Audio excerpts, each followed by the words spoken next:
Hello and welcome to the Radiance Podcast. My name is Irene, and I'm going to be your host for this podcast that I am creating. And the first episode of this podcast, I wanted to share my story. I love storytelling. I love stories. I believe stories are an incredible way of teaching, of sharing, and of inspiring.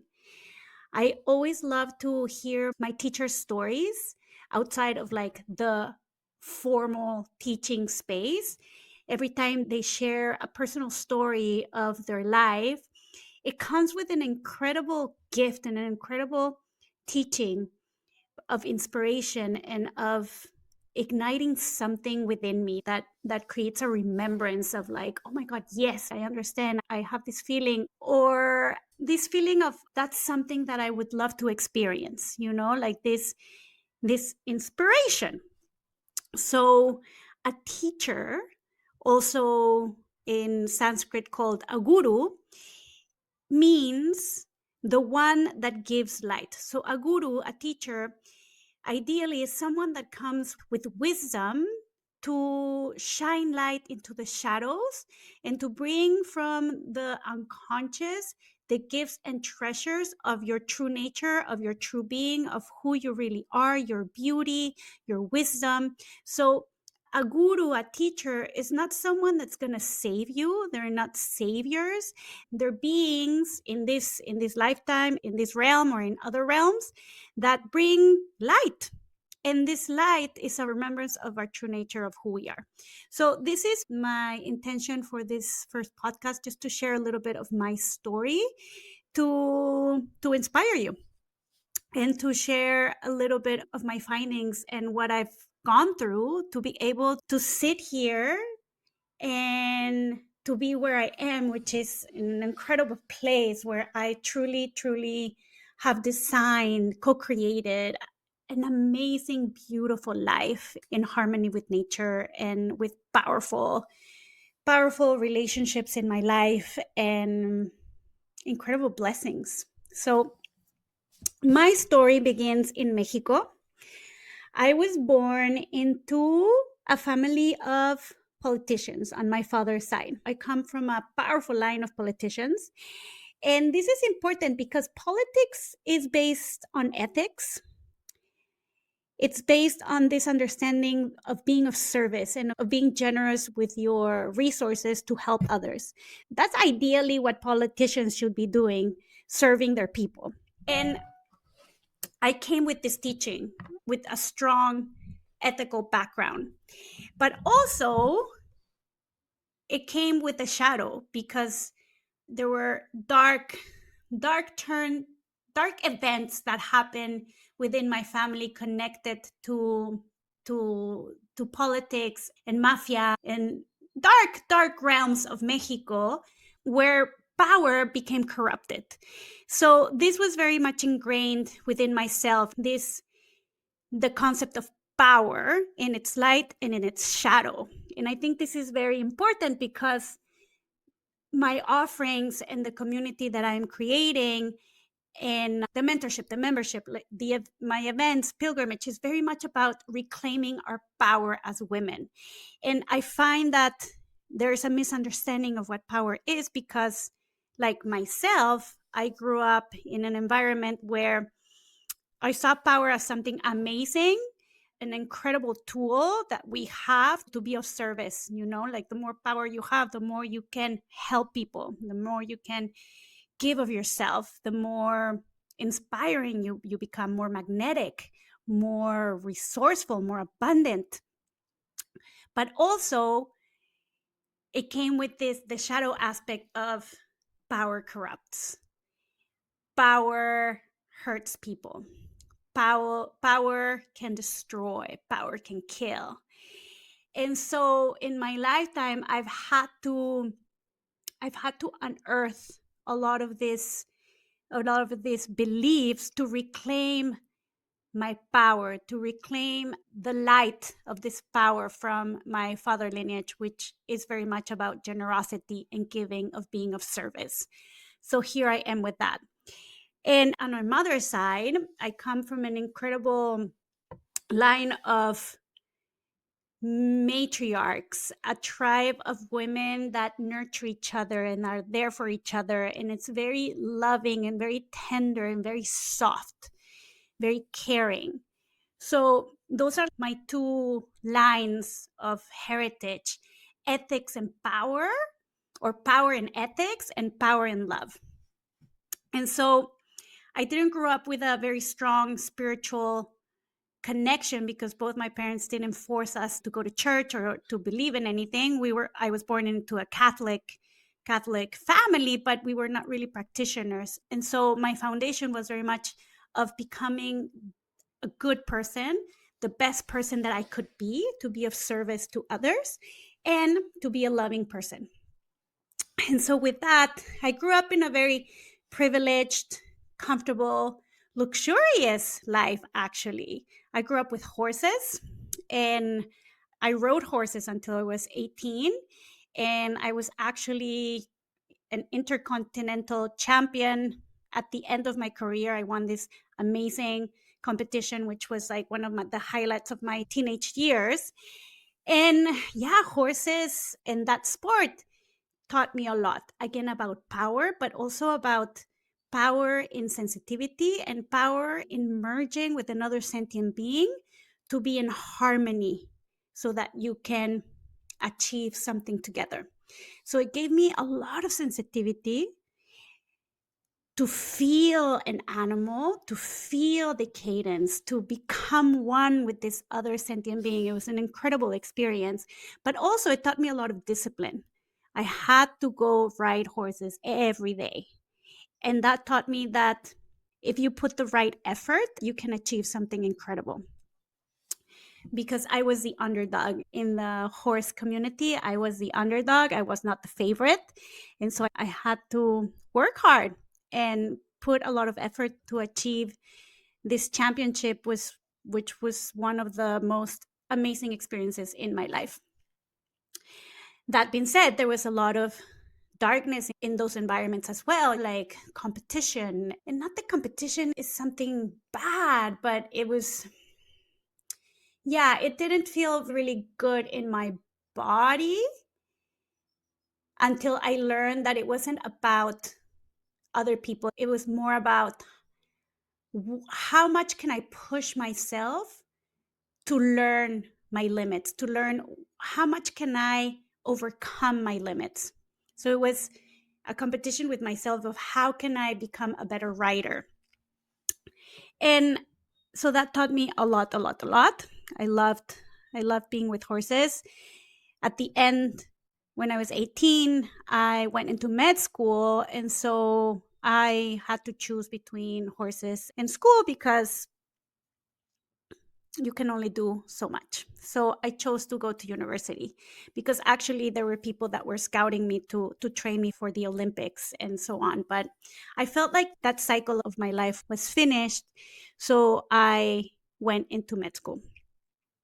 And before that, I went through all my hormonal changes. I started to bleed when I was 14.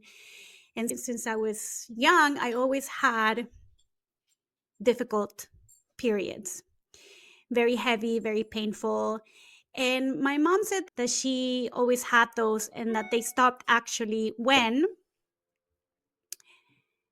she had children. So I always looked forward to that, to the time where I would have children so that these cramps would go away. But nobody really gave me any other alternatives but the pill. When I was 17, I was diagnosed with polycystic ovary syndrome, and the only solution they had for me was to go on the pill. So I did. And I went on the pill from 17 to 27. And during that whole time, I went into med school.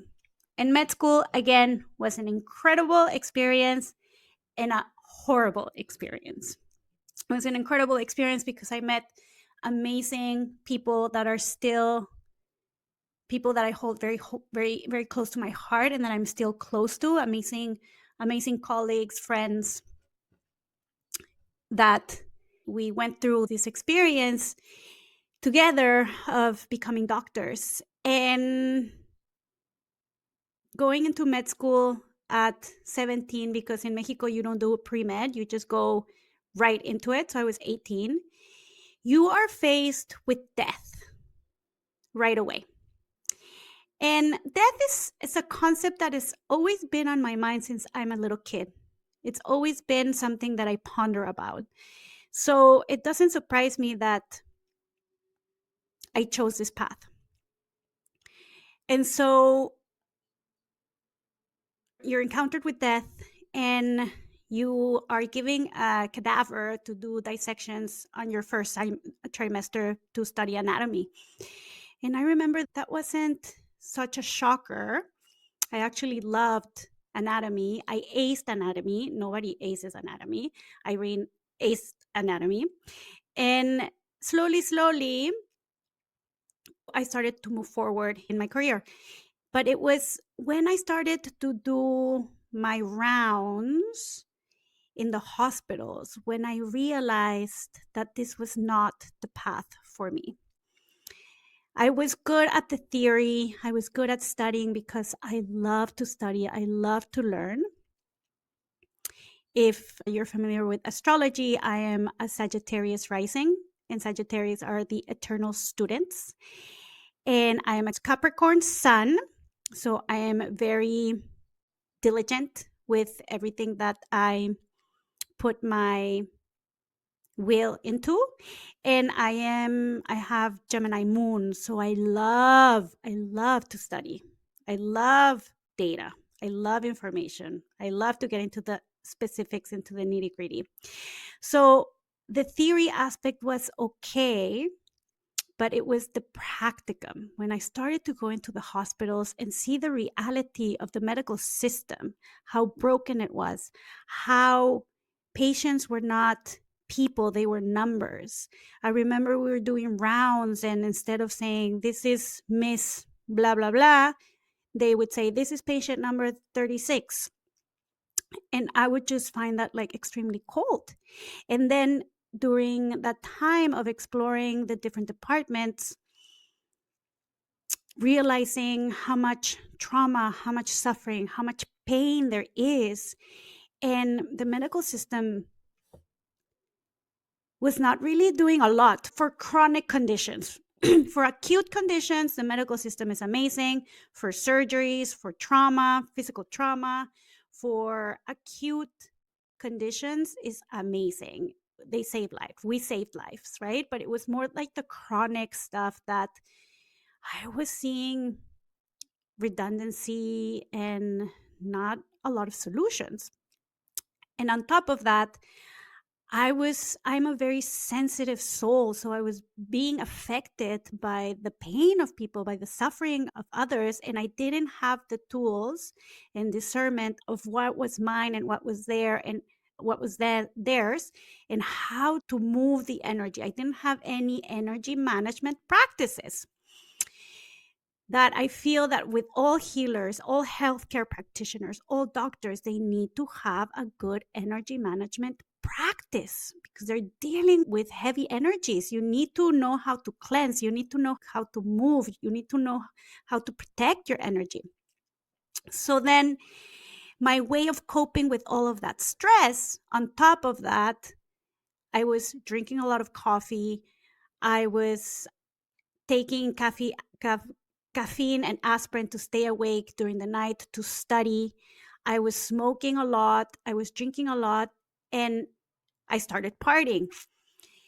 And that was to cope with all the stress that I was dealing and also with all the programming, all the trauma that I had experienced as a little kid within my family because we were persecuted and there was a lot of darkness in my early childhood that I had never processed. And on top of that, I grew up in a patriarchy family. So there was a lot of pressure from the masculine to achieve and to become something. You have to become a doctor. You have to be a person of success. There was a lot of pressure from my father, and from my father, of like becoming this successful person. And on top of that, I was sabotaging my health with my choices of lifestyle on the pill, not connected to my womb, not connected to my cycles, eating junk food, and taking drugs. So that was my way of coping with all of this stress. So with the drugs part, at the beginning, it was amazing because my doctor friends and we started to explore with psychedelics because we were very curious about the alternate states of consciousness when we were studying psychiatry and neurology, and we were like studying the brain and studying the nervous system, and we wanted to have an experience of consciousness, of different types of consciousness. So at the beginning, it was a very innocent exploration.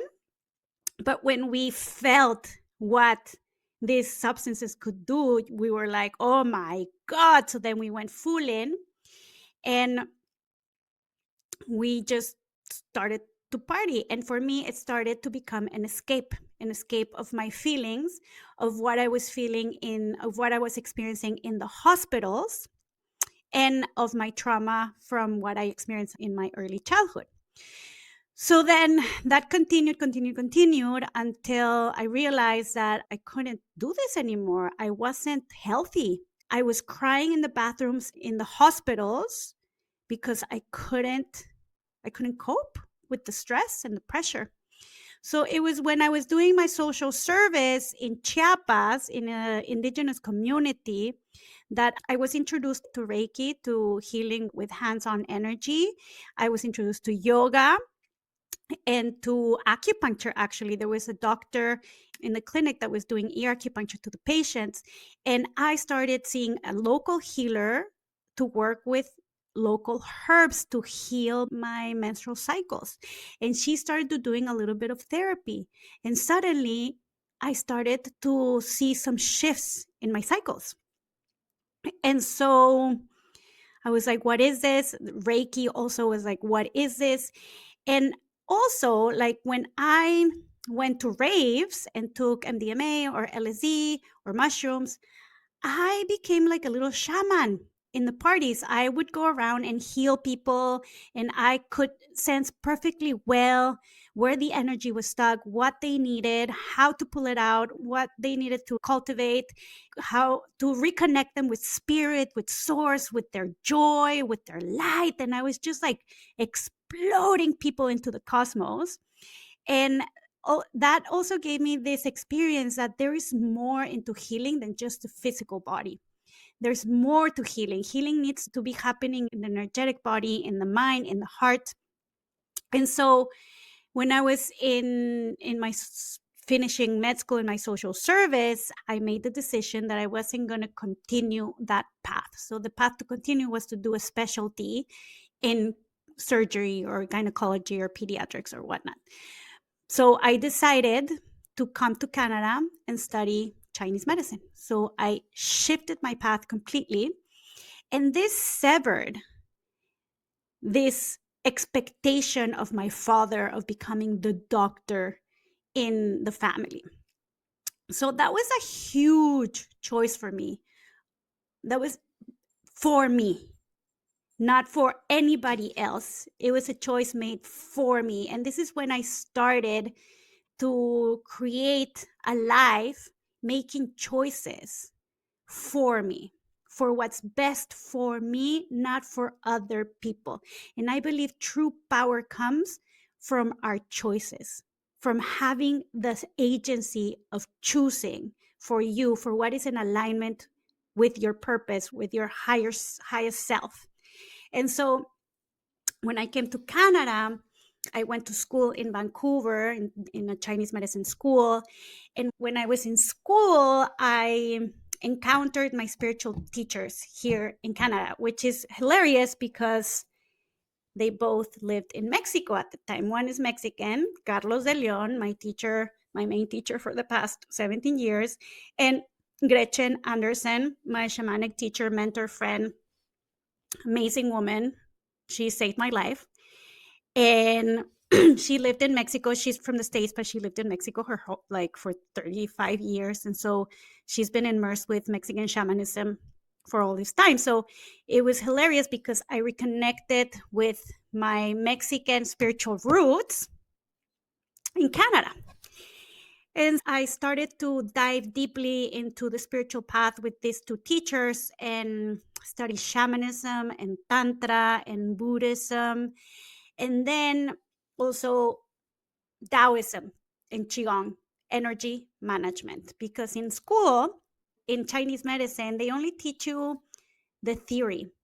They don't teach you the energy management aspect, which is also mind-blowing because we are working with energy in acupuncture. We are treating the energetic meridians in the body. We're putting needles in the energetic meridians. So we need to know how to move energy within our bodies. And so I encountered Qigong and it changed my life. I encountered shamanism, changed my life. And then during my practice of Chinese medicine, slowly, I realized that a lot of my patients were coming for therapy. And so I realized that I needed more tools to help them go deeper. And this is when I went into my ontogonic body mind therapy training with my teacher Carlos for 3 years. So 3 years of deep therapy, deep individual and group therapy. And again, changed my life. Best decision ever. And with those tools, I started to merge this incredible path of healing where I utilize different tools from different spiritual modalities that I have received the past 20 something years of my life. And also having the background of Western medicine, I can see the whole picture of a person's condition. So when I arrived to Canada, I started also, of course, receiving acupuncture and herbs. I started to see a naturopath. I went off the pill and I started to reconnect with my womb, with my inner rhythm, with my cycles. And it's been the most beautiful journey. Of course, lots of healing, lots of grief, lots of unearthing of old trauma, ancestral trauma. But coming out of it more connected with my body and more connected with my inner wisdom and my intuition. I know perfectly well my body.